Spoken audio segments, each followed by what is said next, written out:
2. 2. When you lose your ego, you win. It really is that simple. R. Shannon L. Alder, why didn't you mention she was a vegetarian? I heard Gabriel shout downstairs and I quickly shut my door as I grimaced. My stomach still rumbling from not eating dinner. The place we went to had nothing meatless, so I just forced a smile and was glad Aunt Becky and Gabriel were too consumed in their conversation to notice my empty plate. It wasn't until Aunt Becky excused herself to the bathroom Gabriel looked over at me and discovered my food preference. The car ride was tense because when Gabriel mentioned to Aunt Becky that I was a vegetarian, she replied with, "Oh yeah, you didn't know that?" She just smiled and sat back down and sipped her wine. The dinner was ended shortly after that, and I could tell Gabriel was waiting till we were in the house and I was upstairs for him to explode. "You knew she didn't eat meat, so why did you bloody decide on a barbecue place?" His voice echoed against the walls of the house and I decided Gabriel had a short temper. I would have felt bad for my aunt, but she dished back an even more fiery temper, because it's my house and I was hungry for it. It's her first day here and she's already messing up our lives. My aunt shouted back and it was silent after that, and I will admit that one hurt a little bit. "Did you really just say that?" Gabriel asked incredulously. "Her mother just died and you are claiming that 17-year-old girl is an inconvenience?" "Well, I'm sorry, Becca, but that's life. It's gonna throw you curveballs, and that girl upstairs is your family. You're going to have to grow up and get over it," he explained, and my eyes widened slightly at his words. He was sticking up for me. "Why?" "And my sister died. You don't think it pains me to see her because it reminds me of Linda?" She hollered, and then it was quiet again. "God, Gabriel, why are you even taking her side on this?" she said in a calmer tone, but I could practically see her throwing her hands in the air. "Taking her side? I'm not taking anyone's sides here. I'm just showing you how immature you are being. Jesus, Becca, grow up," he snapped, and Aunt Becky let out a curt chuckle. "That's rich coming from the 25-year-old, she said, and then the silence was present again, and then there was the sound of the door slamming. I heard a car starting in the night air from my window, and from the muffled cries heard downstairs I concluded Gabriel was the one to leave. The house was stiff now and I felt awkward as I undressed and slipped on my shorts and tank top for bed. The argument was my fault. It was all my fault that Gabriel was gone and my aunt was in tears. My aunt was right, I was an inconvenience. She was going to be stuck with me all summer and next year while I attend my last few semesters of schooling, but I could get a job and work to earn money for a place of my own. I legally could move out now, but I had no money to do so. I couldn't be homeless. I couldn't help the fact that I was put under the care of my aunt. I also couldn't help the fact that my mother was dead. At times like this, I wished it was me that got in the car crash because now I was ruining my aunt's life. I curled up into my bed and the breeze from the window blew in again and the cool night air wrapped around me and lulled me to sleep. It was a bitter sleep because I could still hear my aunt's cries from down the hall in her room and it prevented me from drifting to sleep. It was only when she finally cried herself to sleep did I finally enter deep sleep, but of course, a loud sound from outside jolted me awake. It was a car door. I sat up in bed and my room was only lit from the moonlight shining through the white curtains on the window, and I looked around. The door downstairs closed and I heard footsteps slap against the tile of the entryway, and then the footsteps carried up the stairs and I concluded it was Gabriel, home. I glanced at the clock and saw it was now almost 10 and he's been gone for almost 3 hours. What could he have been doing for 3 hours? A knock on my door made me jump slightly and I cautiously stepped down, and the cold wood made me curl my toes slightly as I walked to the door. I wrapped my fingers around the doorknob and I pulled open the door. It was dark in the hallway, but when the door opened the moonlight reflected off of Gabriel's high cheekbones and he looked tired. I furrowed my eyebrows and I stepped back slightly, and he thought that was me letting him in, but I was really just stepping back in confusion. I frowned as he walked over and sat down on my bed, and I noticed the plastic sack in his hand that he opened and began to dig in.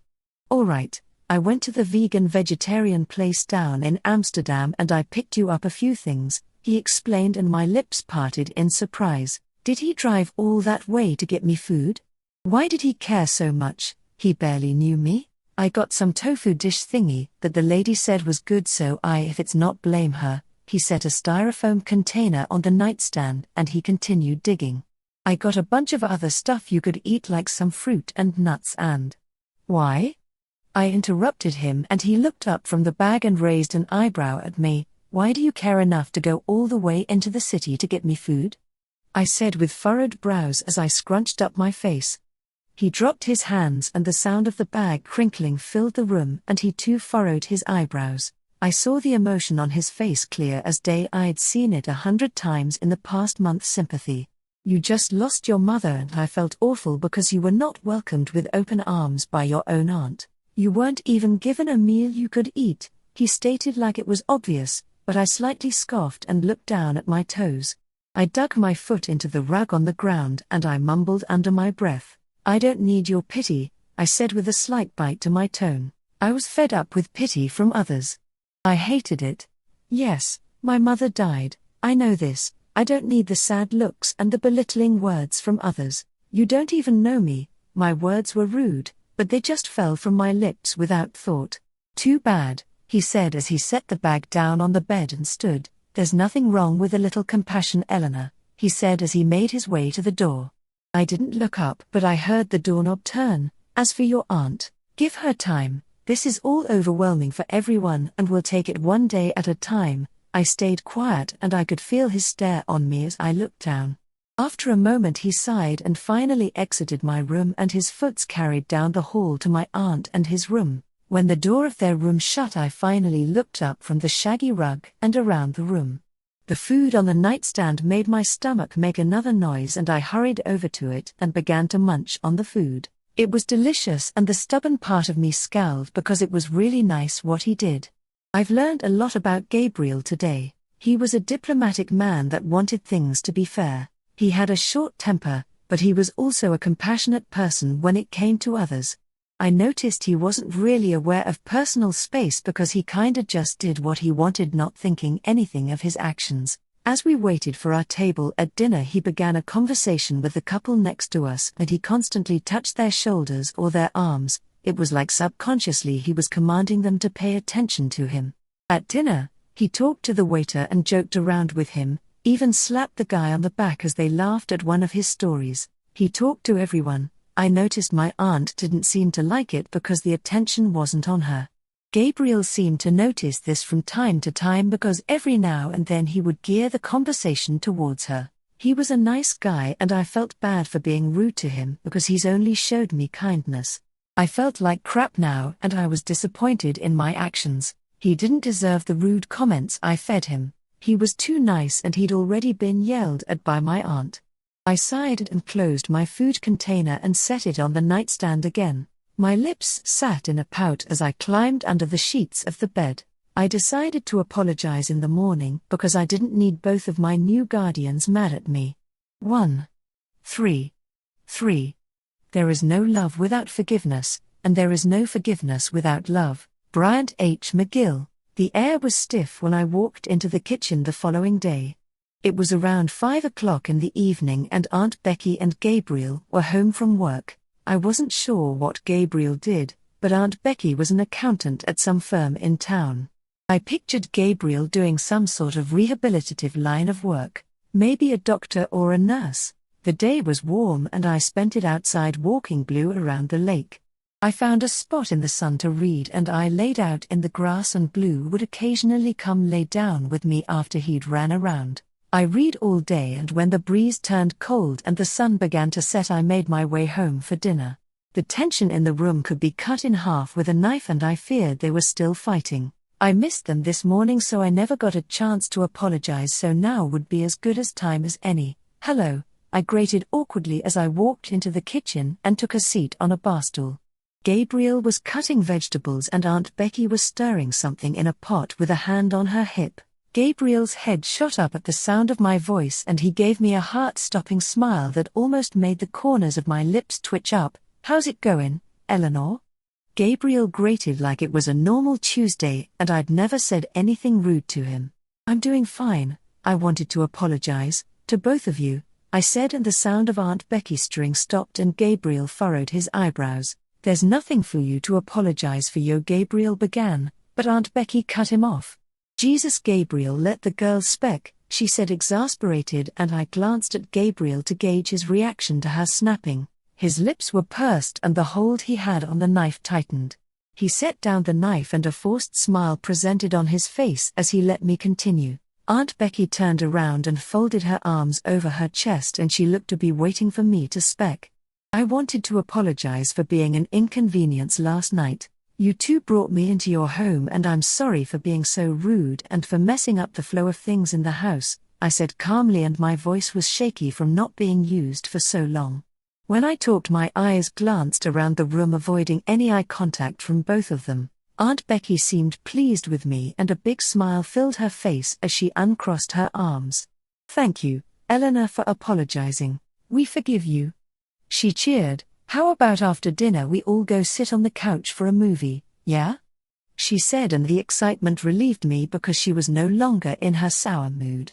That sounds like a great idea, I said with slight enthusiasm to make her happy, and she cheered and announced she was going to go pick out what we are going to watch, and she commanded me to continue stirring the pasta.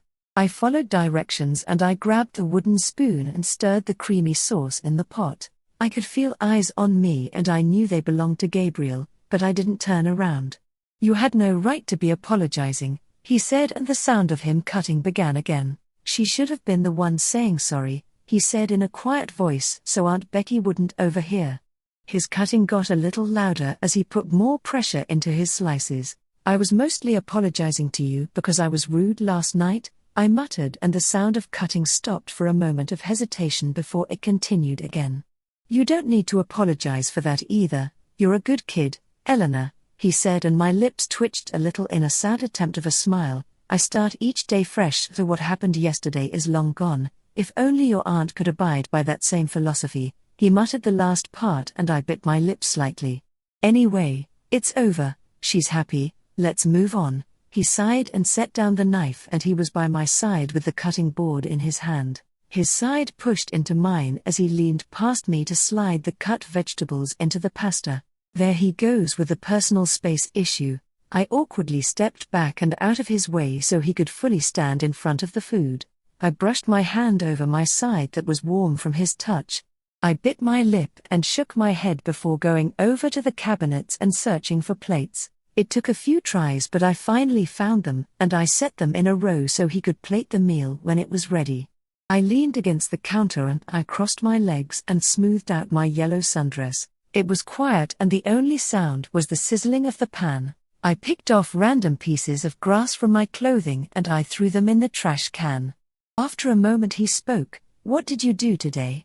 He asked, and my actions stilled and my tongue swiped over my lips before I spoke. I told him briefly of my day reading and playing with Blue, and I thought that would be the end of the conversation, but he continued to talk. What did you read? He asked, and I rolled my bottom lip between my teeth and a blush crept up my neck and on my cheeks. I was reading a romance novel all day and it was a tad bit steamy. It was an erotic novel and I didn't realize that until all the sex scene hit me. It was such a good book though, so I didn't put it down even though some of the chapters get me a little hot and bothered. Oh, just some silly little book. I brushed it off, hoping the conversation would be dropped, but that mouth of his kept talking. What's the name of it? He asked, and I sighed and quickly rattled off the title and then changed the subject. Fallen too far. So how was your day? I asked quickly, and he picked up the pasta and put it onto the plates. It wasn't too bad, he said, and I asked what he did for a living, and he began to tell me how he went to veterinary school and was now working at a vet office in the city. He said that one day the animal control lady brought in a litter of abandoned puppies and all of them were malnourished.